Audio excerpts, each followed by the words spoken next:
शंकराचार्य बुरे फंसे, महाकुंभ मेला के संतों ने ही खदेड़ दिया। अविमुक्तेश्वरानंद को अखाड़ा परिषद ने बता दिया फर्जी। शंकराचार्य को योगी से पंगा लेना पड़ा भारी। योगी से पंगा लेने वाले शंकराचार्य की जाने वाली है कुर्सी। फूट फूट कर अब क्यों रोने लगे अविमुक्तेश्वरानंद। महाकुंभ मेला में भगदड़ के बाद योगी से सीधा पंगा लेने वाले और योगी से इस्तीफा मांगने वाले शंकराचार्य की उल्टी गिनती अब शुरू हो गई है। महाकुंभ की जनता और वहां के संतों ने ही उन्हें इस कदर खदेड़ा कि अपनी जान बचाते हुए वह मुश्किल से भागे हैं।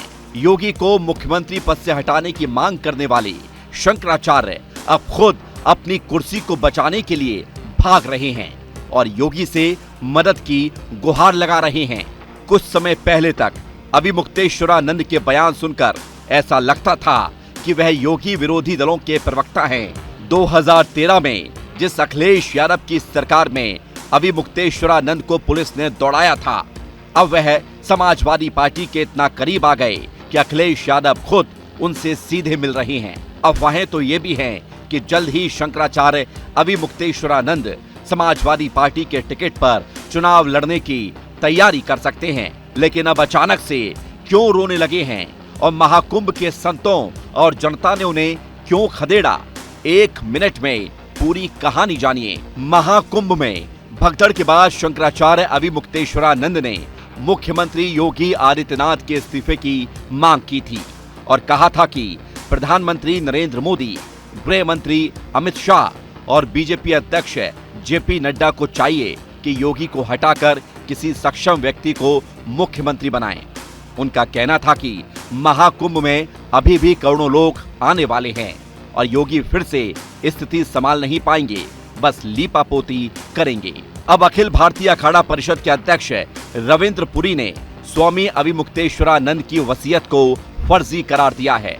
रविंद्र पुरी ने कहा कि स्वामी अविमुक्तेश्वरानंद का शंकराचार्य पद पर होना एक गलती है और इसकी उच्च स्तरीय जांच होनी चाहिए। उन्होंने यह भी कहा कि महाकुंभ हादसा महज एक संयोग था, तो फिर शंकराचार्य अविमुक्तेश्वरानंद के इस्तीफे की मांग कैसे सही हो सकती है। रामभद्राचार्य ने भी अविमुक्तेश्वरानंद को शंकराचार्य मानने से इनकार किया है और उन्हें फर्जी बताया है। अखाड़ा परिषद के अध्यक्ष रविंद्र पुरी ने आरोप लगाया है कि अविमुक्तेश्वरानंद ने अपने गुरु की फर्जी वसीयत के आधार पर खुद को शंकराचार्य घोषित किया। उन्होंने बताया कि शंकराचार्य पद की प्रक्रिया के अनुसार पट्टाभिषेक होना चाहिए था, लेकिन अविमुक्तेश्वरानंद ने बिना विधि के ये पद ग्रहण किया। स्वामी अविमुक्तेश्वरानंद का जन्म उत्तर प्रदेश के प्रतापगढ़ जिले में हुआ था। उनका असली नाम उमाशंकर उपाध्याय था। उन्होंने वाराणसी के संपूर्णानंद संस्कृत विश्वविद्यालय से शास्त्री और आचार्य की शिक्षा ली और छात्र राजनीति में भी हिस्सा लिया। 1994 में छात्र संघ का चुनाव जीतने के बाद से उनका राजनीति में रुझान था। 2003 में उन्हें दंड संन्यास की दीक्षा दी गई और उन्होंने स्वामी अविमुक्तेश्वरानंद सरस्वती नाम लिया। स्वामी अविमुक्तेश्वरानंद के गुरु जगत गुरु शंकराचार्य स्वामी स्वरूपानंद सरस्वती के 2022 में निधन के बाद उन्होंने ज्योतिष पीठ का शंकराचार्य घोषित किया, लेकिन शंकराचार्य बनने के बाद भी उनकी राजनीति से मोहभंग नहीं हुआ। स्वामी निश्चलानंद सरस्वती ने तो अविमुक्तेश्वरानंद को आतंकवादी से तुलना कर दी। उनका कहना था कि अंग्रेजों और मुगलों के शासन में भी कभी भी आतंकवादी को शंकराचार्य नहीं बनाया गया। अब नकली जगत गुरुओं और शंकराचार्यों की संख्या बढ़ती जा रही है। योगी से पंगा लेने वाले शंकराचार्य पर संतों का गुस्सा फूट पड़ा है और अब वे खुद रोने लगे हैं।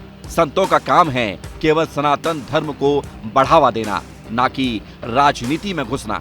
लेकिन लगता है कि अविमुक्तेश्वरानंद अभी भी राजनीति से बाहर नहीं आ पाए हैं और उनका शंकराचार्य पद भी खतरे में पड़ सकता है। देश भर के साधु संत अब खुलकर योगी का समर्थन कर रहे हैं और योगी विरोधी शंकराचार्य पर हमला बोल रहे हैं।